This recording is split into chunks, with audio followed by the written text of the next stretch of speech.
Matydamas minias, Jėzus užkopė į kalną ir atsisėdo. Prie jo prisertino mokiniai. Atvėręs lūpas jis mokė: palaiminti turintys vargdienio dvasią, nes jų yra dangaus karalystė.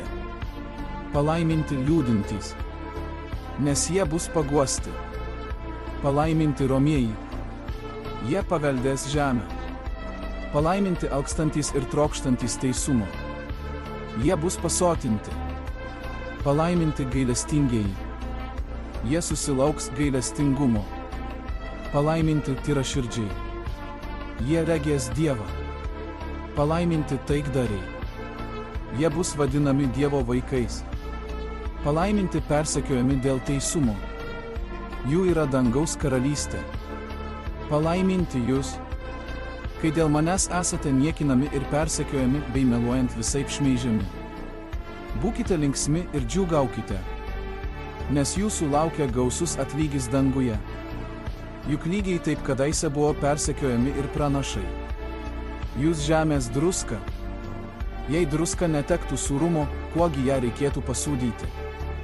Ji niekam netinka ir belieka ją išberti žmonėms sumindžioti. Jūs pasaulio šviesa. Neįmanoma nuslėpti miesto, kuris pastatytas ant kalno. Ir niekas uždegęs žiburį nevožia jo indu, bet stato jį žibintuvėlyje, kad šviestų visiems namuose. Taip te šviečia ir jūsų šviesa žmonių akivaizdoje, kad matytų jūsų gerus darbus ir šlovintų jūsų tėvą danguje. Nemanykite, jog atėjau panaikinti įstatymo ar pranašų, neatšaukti atėjau, bet įvykdyti. Iš tiesų sakau jums, kol dangus ir žemė nepraeis, nei mažiausia raidė, nei brūkšnelis neišnyks iš įstatymo, kol visiškai nebus įvykdyta. Todėl kas sulaužytų bent vieną mažiausių įsakymų ir mokytų žmonės taip daryti, tas bus vadinamas mažiausiu dangaus karalystėje, o kas juos vykdytų ir mokytų, tas bus vadinamas didžiu dangaus karalystėje. Vietoj to jūs klausykite, jeigu jūsų teisumas būtų tik toks, kaip rašto mokytojų ir fariziejų, tai dangaus karalystės nei. Kai meldžiatės, nebūkite kaip veidmainiai, kurie mėgsta stovėti ir melstis sinagogose bei gatvių kampuose, kad pasirodytų žmonėms.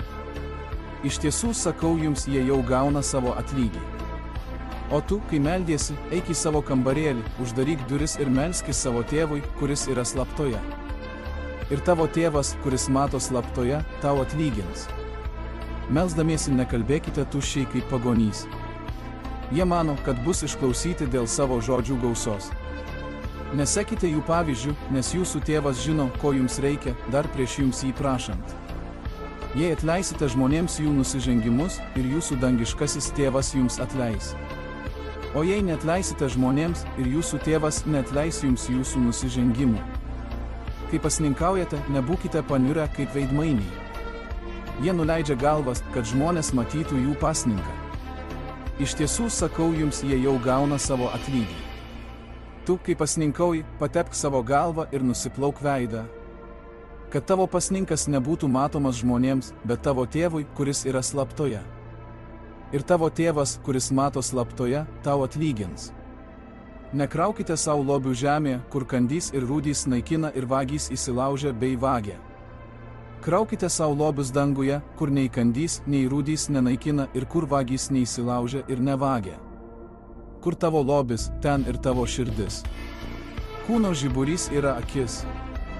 Todėl jei tavo akis sveika, visas tavo kūnas bus šviesus. Bet jei tavo akis bloga, visas tavo kūnas bus tamsus. Todėl jei šviesa tavyje yra tamsa, kokia didelė yra ta tamsa.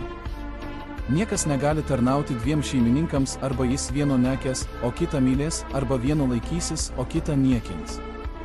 Negalite tarnauti Dievui ir mamonai. Todėl sakau jums, nesirūpinkite savo gyvybę, ką valgysite ar gersite, nei savo kūnu, kuo vilkėsite. Argi gyvybė ne daugiau nei maistas, o kūnas nei drabužis? Pažvelkite į padangių paukščius, jie nei sėja, nei pjauna, nei klėtise nekaupia, o jūsų dangiškasis tėvas juos maitina. Argi jūs nedaug vertingesni už juos? Kas iš jūsų, besirūpindamas, gali bent per sprindį pailginti savo gyvenimą? Ir kam rūpinatės drabužiais? Pažvelkite į lauko lelijas, kaip jos auga, jos nei triūsia, nei verpia. Bet sakau jums, net Saliamonas visoje savo šlovėje nebuvo taip pasipuošęs kaip kuri nors iš jų. Jeigu Dievas taip aprengia lauko žolę, kuri šiandien yra, o rytoj bus įmesta į krosnį, tai juo labiau jūs, mažatikiai. Todėl nesirūpinkite ir neklausinėkite, ką valgysime, ką gersime, kuo vilkėsime. Visų šių dalykų ieško pagonys. Jūsų dangiškasis tėvas juk žino, kad viso to jums reikia. Pirmiausia, ieškokite Dievo karalystės ir jo teisumo, o visa tai bus jums pridėta. Tad nesirūpinkite rytojumi, nes rytojus pats savimi pasirūpins. Kiekvienai dienai gana savo vargo. Neteiskite, kad nebūtumėte teisiami. Nes kokiu teismu teisėte, tokiu ir būsite teisiami, ir kokiu saiku matuojate, tokiu jums bus atseikėta. Kodėlgi matai krislelį savo brolio akyje, o rasto savojoje nepastebi? Ir kaip gali sakyti savo broliui, leisk man išimti krislelį iš tavo akies, kai štai tavo akyje rastas? Veidmaini? Išimk pirmiausia rastą iš savo akies, tada gerai matysi ir galėsi išimti krislelį iš brolio akies. Neduokite, kas šventa šunims, ir nemeskite savo perlų kiaulėms, kad jų nesutryptų savo kojomis ir atsigręžę jūsų nesudraskytų. Prašykite, ir jums bus duota, ieškokite, ir rasite, belskite, ir bus atidaryta.